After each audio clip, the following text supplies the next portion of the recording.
Chris Wooten has signed a 1.5-year contract with the Ghana Football Association as he was unveiled as the coach of the Ghana national team.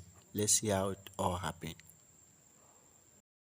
The correct preparation of the team, using the players to the best of their ability, and picking a team that suits the type of players that we have. So I think we all, as coaches, start on the same level, same starting point. And the starting point is to put together a group of players. Yeah, or you think you were successful. And finally, how would your coaches or your coaching staff and your players describe you as a coach? How would they describe you?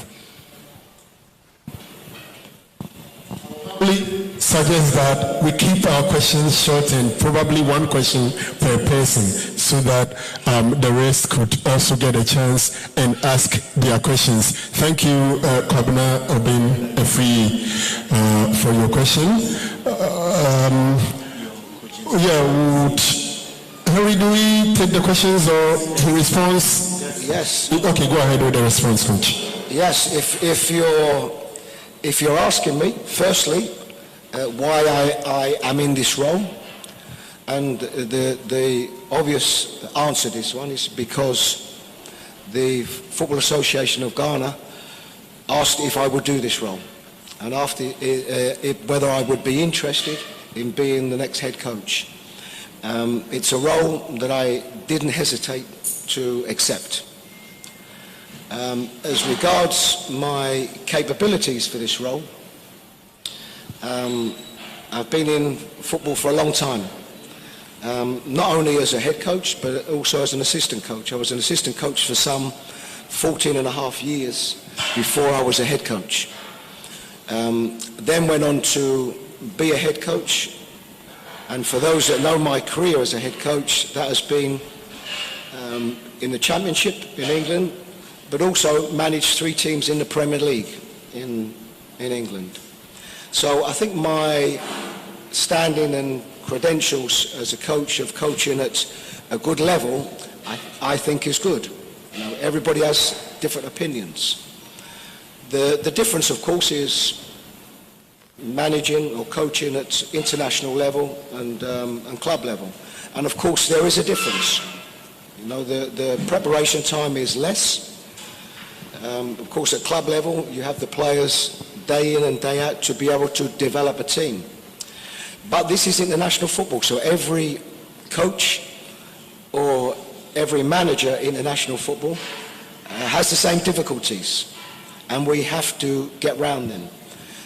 What I have is, I say, a lot of experience as a head coach, and I will have to use all of them experiences to determine the way forward for the team, to pick the team, to pick the squad, the tactics of the team. These are things that I'm used to, and also adjusting to a less period of preparation. You know, we had players that played yesterday.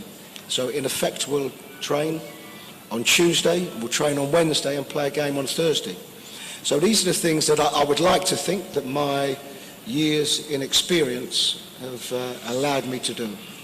As regards my role as technical advisor, then my role predominantly was to support the technical staff, to be a sounding board for the technical staff and the head coach. And I think overall there were disappointments in the World Cup. There's no doubt about that. But I think we had a lot of pluses. You have to always break it down, and you have to look at the games one by one. And I think out of the 3 games, obviously the biggest disappointment was losing against Uruguay and the manner in which we exited. But I think most people would have looked at the Portuguese game. The important thing is always here and now. We have 2 games.